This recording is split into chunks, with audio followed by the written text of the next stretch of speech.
This is Newsbeat from OU Daily. I'm Teegan Smith, and here are your weekly headlines. In university news, the OU Food Pantry partnered with Texas's food pantry, UT Outpost, for its annual Red River Food Fight that started Tuesday. The food fight builds to the Red River rivalry game against University of Texas on October 12th.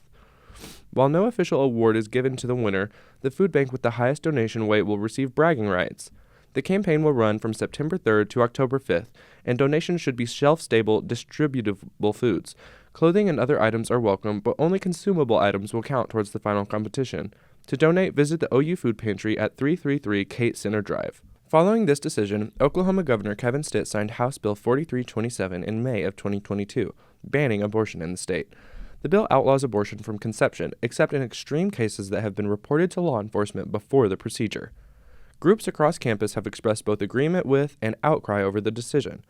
President of Women's Health Advocacy, Jordan Unsell, said the organization fears the ban could lead to contraceptives like birth control being restricted. Tierney Cash, president of Norman Students for Life, expressed agreement with the Supreme Court's decision. She said that she respects everyone's opinions and asks that going into this election season, students utilize effective communication to find common ground. As the election draws near, students are sharing their thoughts on issues important to young voters. OU Health Services is hosting 2 flu shot clinics on September 18th and 20th. The clinics will be open from 10 a.m. to 4 p.m. in the Walker Storm Shelter and the OU Armory. To participate, students must bring their OU ID and an insurance card.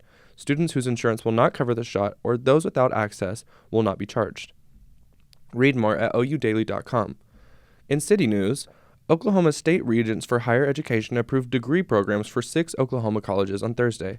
The new degree programs at Oklahoma State University, University of Oklahoma, Oklahoma Panhandle State University, Connors State College, and Redlands Community College must demonstrate adequate student demand by a deadline to stay active.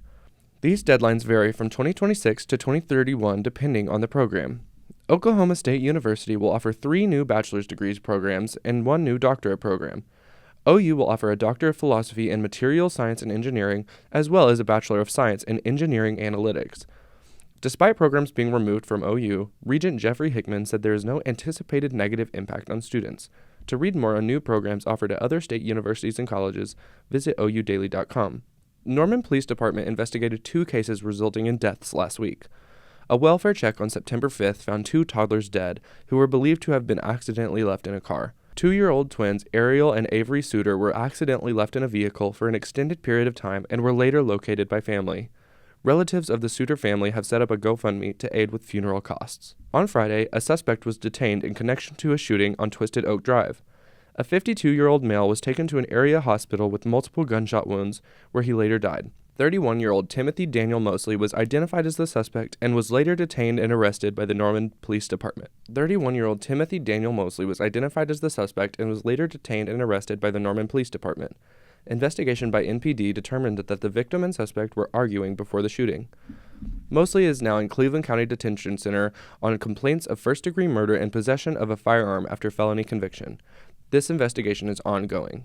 Oklahoma higher education officials posted rules that prevent universities and public colleges in the state from requiring student participation in mandatory gender or sexual diversity training. These rules are in compliance with House Bill 1775, which became law in May of 2021 and outlaws the teaching of some race and gender materials. The rules apply to the institution's requirements and not individual classroom content. Training and counseling will still be allowed in cases of sexual harassment and assault prevention, and as a component of disciplinary measures. The rules will be up for a public comment period before it goes into effect and must be approved by Governor Kevin Stitt and the Oklahoma legislature.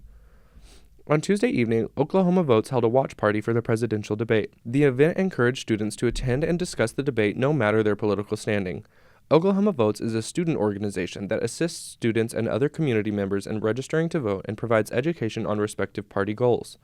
For more information about how to register, upcoming election, and local polling locations, visit the State Election Board website or vote.gov. Both resources will be linked in the show notes. Read more at oudaily.com. Let's take a look at the Daily's calendar for coming events this week. On Friday, check out the Let's Get Cozy karaoke event in Dale Hall Room 103 and another Sooner Dojo series at the OU Esports and Gaming venue. Also on Friday, tune in to watch OU men's tennis in Tuscaloosa, OU women's cross country at Texas A&M, and OU volleyball at Tulsa. Check out the calendar tab on our website, which features campus, city, and statewide events. Thanks for listening to Newsbeat from OU Daily. This is the Daily's weekly news podcast. New episodes of Newsbeat will air every Thursday. In between episodes, keep up with us throughout the week on Facebook at OU Daily and Instagram and Threads at the OU Daily. If you want to read more about the stories you heard on this podcast, you can find those and more at oudaily.com. My name is Teegan Smith. I'm a news reporter at The Daily, and we'll see you here next week on Newsbeat.